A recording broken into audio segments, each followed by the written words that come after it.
So at the core of this studio, all sound either comes to or exits through the Avid Matrix II. My history with Pro Tools and Avid actually goes back to the very beginning of my career as a producer and as an engineer, and even as a performer, because the majority of the studios that I've recorded in have been Pro Tools studios. But it goes back for me to my first M-Box. And I remember how much that changed my life. The idea of being able to now record, sounds and music and rehearsals and try to, the beginnings of my production career with just my laptop. And, it fundamentally changed, I think, how I relate to music. And so I have been a part of that Avid ecosystem for the entirety of my production career. And so now I'm at a point where it really is the very center of everything. So the Avid Matrix is bringing sound in and out. It's also talking to an HDX3 system. So that's 3 HDX cards, which are cascaded together, which then allow me to also integrate the 4 HDIO 16x16 units that you see behind me. And so that's a lot of I/O for a relatively small space. I mean, I'm not a film soundstage. I'm not doing orchestral recordings. But the reason that I have all of that, organized this way is so that when I'm switching between my work as an immersive mix engineer or a stereo mastering engineer, or even producing music and recording music in the same space, everything is wired in such a way that it's very accessible and efficient for me to get to the way I want to use it. And it's very repeatable, because ultimately, if I'm working on something and then I need to switch over 10 things to go to another project and then switch 10 things to go back, ultimately that is not efficient. It costs time, it costs the project's time, and it takes my energy away from being creative. So it's taken years to get the system to where it is, and it'll probably change again. It's the inevitability of technology. But at this point, I'm very proud of how integrated it is and what it allows me to do. So to come back to the Matrix II.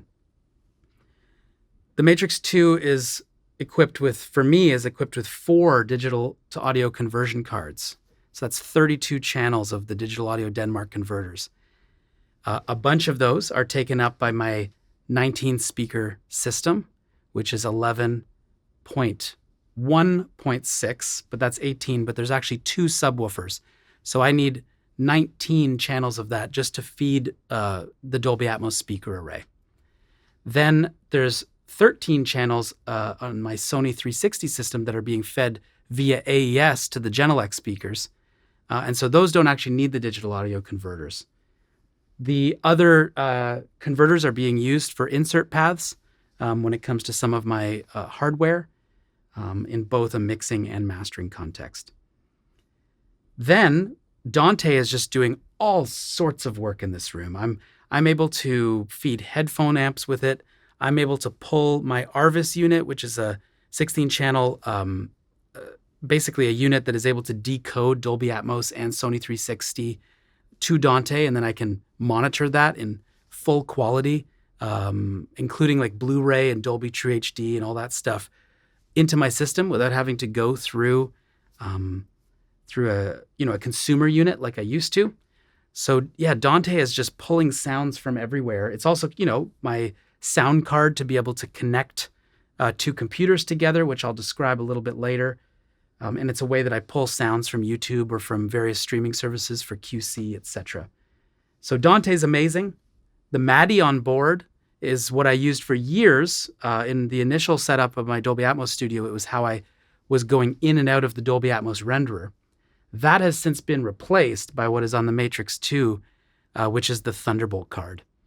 And that's 256 channels up and down as its own dedicated interface so that I can, even at 96 kilohertz, have 128 objects in and out, or at least 128 audio paths in and out of the Atmos renderer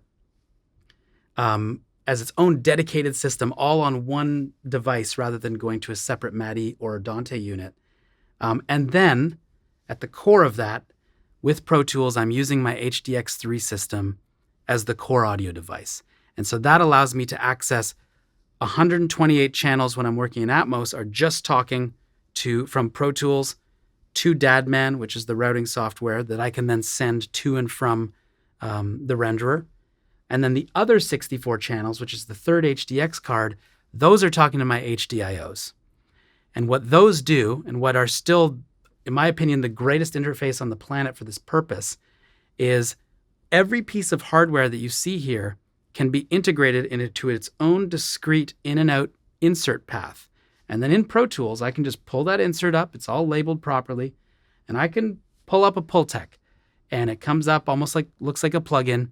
And the HDIOs are calculating the latency, the return trip latency in real time. So I just put it on as an insert. I use the piece of gear. Once I'm happy with the sound, I commit it and I move on. And so my hybrid workflow typically involves a lot of analog at the front end of a mix. And so that's why there's all those HDIOs, because otherwise I'm doing a lot of patching, which is of course awesome. And there's lots of great digital tools out there. But for me, I want the repeatability. I want to be able to go back and be able to repeat something, because that's the world that we work in, especially in my Atmos work. It's super critical. I'm working with artists on frontline material that's going to be out on Friday. And if Thursday night a call comes in and I need to be able to do recall, that's oftentimes one of the reasons that people avoid analog gear, is the stress of recall. So I've designed this system to be extremely efficient for that, so that it doesn't deter me from using the tools that I want to use to make the music sound how I want to make it sound.